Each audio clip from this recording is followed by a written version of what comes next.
Why do we get hiccups? It just happens suddenly. Right. Let us figure it out together. Inside your body, there is a muscle called the diaphragm. It helps you breathe. Sometimes, it moves in a quick and funny way. That sudden movement makes the HIC sound. That is what we call a hiccup. Sometimes it happens when you eat too fast or drink something very quickly. But do not worry. It usually goes away on its own.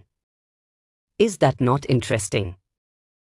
Now you know what causes hiccups. And do not forget to like and subscribe to my channel Kritin's World of Knowledge.